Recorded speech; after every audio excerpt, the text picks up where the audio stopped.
क्या हो रहा है दोस्तों, चैनल में वापस स्वागत है। डेडपूल और वुल्वरिन के लिए अभी बहुत सारे इंटरव्यू हो रहे हैं, तो बहुत सारी जानकारी सामने आ रही है। फिल्म और मार्वल के भविष्य के बारे में खुलासा किया गया है। ज्यादातर जवाब केविन फीग से आते हैं, लेकिन कभी कभी आपको ह्यू जैकमैन और रायन रेनॉल्ड से भी जवाब मिलता है। जैसे जब ह्यू जैकमैन कहते हैं कि उन्हें अपने भविष्य के बारे में कुछ भी कहने से बहुत डर लगता है। एमसीयू में हमें ऐसे जवाब मिलते हैं जो मूल रूप से पुष्टि करते हैं कि वह और डेडपूल निश्चित रूप से डेडपूल के बाद भी एमसीयू में रहेंगे। और आपको एवेंजर्स 5 से क्या उम्मीद रखनी चाहिए, और बेशक रूसो ब्रदर्स की वापसी के बारे में वह थोड़ा रहस्यमयी रहते हैं। अगर आपने नहीं सुना तो खबरें आ रही हैं कि रूसो ब्रदर्स सिर्फ एवेंजर्स सीक्रेट वॉर्स ही नहीं बल्कि इसके अलावा भी कुछ निर्देशित करने जा रहे हैं। एवेंजर्स 5 केविन फीगे से हाल ही में इस बारे में पूछा गया था और उनके जवाब ने कुछ प्रशंसकों को उलझन में डाल दिया। तो आइए मैं इसे स्पष्ट करता हूँ कि क्या मतलब था। ये उनका जवाब था जब उनसे पूछा गया कि क्या वह रूसो भाइयों की वापसी पर टिप्पणी कर सकते हैं। उन्होंने कहा, नहीं, मैं इस पर टिप्पणी नहीं कर सकता, सिवाय इसके कि कुछ हफ्ते पहले कोई और था और मुझे यह देखने की उत्सुकता है कि अगला कौन होगा।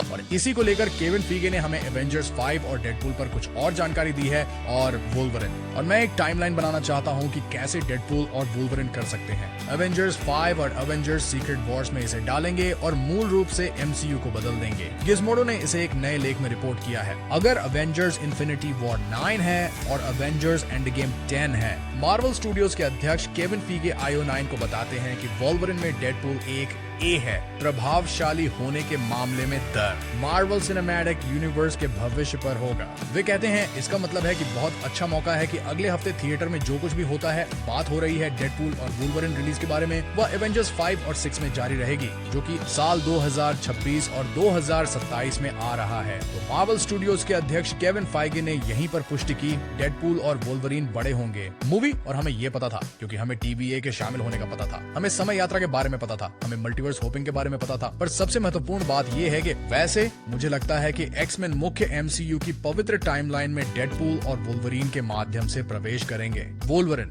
और मुझे यह भी लगता है कि डेडपूल और वुल्वरिन कुछ घटनाओं और कुछ ब्रह्मांडों को नष्ट करने वाले हैं। हमने पहले ही सीखा है और यह पहले है, फिल्में आने से पहले, लेकिन हमने पहले ही जान लिया है कि ब्रह्मांड के लिए एंकर एक वास्तविक बात, अगर वह व्यक्ति जो किसी ब्रह्मांड में एंकर है मर जाता है तो वह ब्रह्मांड अंततः मर जाएगा। जब वह व्यक्ति मरता है तो यह मरना शुरू कर देता है। अब हमने सुना है कि इसमें कुछ समय लगता है, लेकिन हमें अपने आप से पूछना होगा कि कितने ब्रह्मांडों ने अपना एंकर खो दिया है। घटित होती है बहुत समय पहले और अब पूरी तरह से तो पूरी तरह खत्म हो जाते हैं। साथ ही ऐसा लग रहा है कि डॉल शेडर की तरफ से अतिक्रमण की एक श्रृंखला चालू हो गई है। मल्टीवर्स ऑफ मैडनेस में स्ट्रेंज, तो क्या होता है जब ये टकराव उन ब्रह्मांडों से टकराते हैं जिन्हें हम जानते हैं? मुझे लगता है कि डेडपूल 2 में ये सब होने वाला है। सबसे महत्वपूर्ण बात, हमें पता है कि डेडपूल और वुल्वरिन सेकंड टाइमलाइन की ओर जा रहे हैं और मुझे लगता है कि वे अपने दोस्तों एक्समैन को भी ला रहे हैं। और कुछ रिपोर्ट्स के आधार पर जो हमें हाल ही में एलेक्स पेरेज से कॉस्मिक सर्कस में मिली, ऐसा लगता है कि अगली एवेंजर्स फिल्म सच में उसमें कुछ एक्समैन को शामिल करने जा रहे हैं। और केविन फीग से विशेष रूप से उन किरदारों के बारे में पूछा गया जो इस इंटरव्यू में एवेंजर्स 5 के बारे में IO9 से पूछा गया। उन्होंने कहा कि कई किरदार फेज 4 में डेब्यू कर चुके हैं। क्या प्रशंसक उन्हें आगामी एवेंजर्स मूवी में उम्मीद कर सकते हैं? संभावना है कि हम इनमें से कुछ को फिर कभी ना देख पाएं।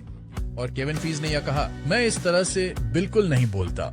सही है, किसी को फिर कभी न देखने का विचार। और हमारे पास अगले साल एक फिल्म में टिम ब्लैक नेल्सन आ रहे हैं, समझे? मैं कभी भी इस तरह की निश्चित बातें नहीं कहता। सच तो ये है कि हम इन एवेंजर्स मूवीज में एक कहानी बताने जा रहे हैं और इसमें 100,000 किरदारों के लिए जगह नहीं होगी, इसलिए कुछ चुनना होगा। ये तो तय है, बिल्कुल, लेकिन इसका मतलब यह नहीं है कि आप कभी किसी को फिर से नहीं देखेंगे। तो मूल रूप से वह यहाँ कह रहा है कि देखो, आप उन सभी को नहीं देख पाएंगे जो पहले दिखाई दिए हैं। अगली एवेंजर्स फिल्म में और चुनना पड़ेगा किसे चाहते हैं।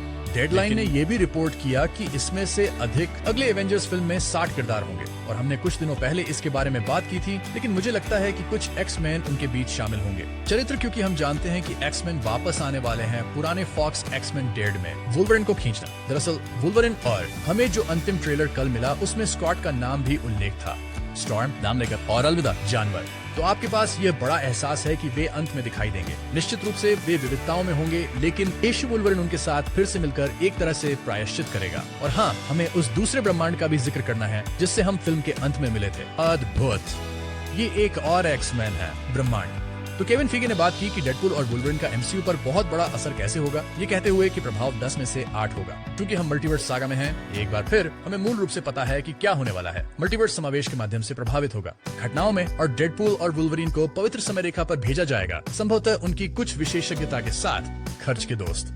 तो ये हमें ले जाएगा एवेंजर्स 5 और निरंतरता और कहानी उद्देश्यों के लिए इसे इस तरह से करना वाकई समझ में आता है, क्योंकि एवेंजर्स सीक्रेट में युद्ध तब सब कुछ असल में होने वाला है, पूरी तरह से नष्ट हो गया। और शायद यही सही है जहां फिल्म की शुरुआत होने जा रही है, हमारे ब्रह्मांड के साथ, पूरे मल्टीवर्स के साथ नष्ट हो जाना। कम से कम कॉमिक्स में तो ऐसा ही होता है, तो अगर वो एमसीयू में ऐसा करते हैं तो इसका मतलब इसके पहले की घटनाएं भी। गुप्त युद्ध ऐसी घटनाएं होनी चाहिए जहां ब्रह्मांड नष्ट हो जाए, तो हम वास्तव में सभी इन ब्रह्मांडों को एक दूसरे से टकराते हुए और विभिन्न ब्रह्मांडों के पात्रों को देखना शुरू करने वाले हैं, एक दूसरे से टकराते हुए। सीक्रेट वॉर्स, और हम जानते हैं कि यह डेडपूल से शुरू हो रहा है। वुल्वरिन, जाहिर है हमने पहले ही ट्रेलर्स में देखा है, हमने बहुत सारे अलग अलग वेरिएंट्स देखे हैं, और जाहिर है कि डेडपूल विभिन्न ब्रह्मांडों में जाता है। टीवीए इस वुल्वरिन का जिक्र करती है, उसके ब्रह्मांड के वेरिएंट ने उन्हें नीचा दिखाया। अब सब कुछ एक साथ टकरा रहा है, इसलिए डेडपूल सच में शुरू करेगा। हर एक अलग ब्रह्मांड का इंटरेक्शन शुरू हो रहा है। ये सच में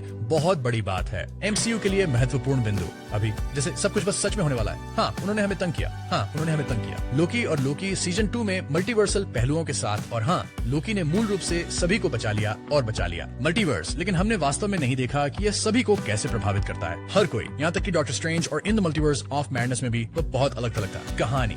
लेकिन डेडपूल और वुल्वरिन के अंत तक हम देखेंगे कि पूरा मल्टीवर्स, हर यूनिवर्स खतरे में है। और फिर एवेंजर्स 5 में हम देखेंगे एवेंजर्स के मुख्य किरदार, हमारे मुख्य एमसीयू किरदार, वे आखिरकार समझने लगेंगे कि क्या हो रहा है और कार्रवाई करने की कोशिश करने लगेंगे इसे रोकने के लिए। लेकिन मुझे लगता है कि हम सब जानते हैं कि ये कैसे होने वाला है। फेज 6, वे मल्टीवर्स को नष्ट होने से रोकने और हमारी विशिष्टता को बचाने के लिए सब कुछ करेंगे। ब्रह्मांड पवित्र टाइमलाइन को घुसपैठ से बचाना, लेकिन वे असफल होंगे, जैसे एवेंजर्स थानोस को रोकने में असफल रहे, और एवेंजर्स इन्फिनिटी वॉर एवेंजर्स 5 में एवेंजर्स उसे रोकने में असफल होंगे। मल्टीवर्स को नष्ट होने से रोकना, या कम से कम अपनी विशिष्ट यूनिवर्स को रोकना, जाने से रोक सकता एक इनकर्शन। फिर अभी तक हमने जो कुछ सीखा है उसके आधार पर कुछ और चीजें होने वाली हैं, और शायद शो जो मल्टीवर्स के गिरने को दिखाते हैं, और वो हमें ले जाएंगे एवेंजर्स सीक्रेट तक।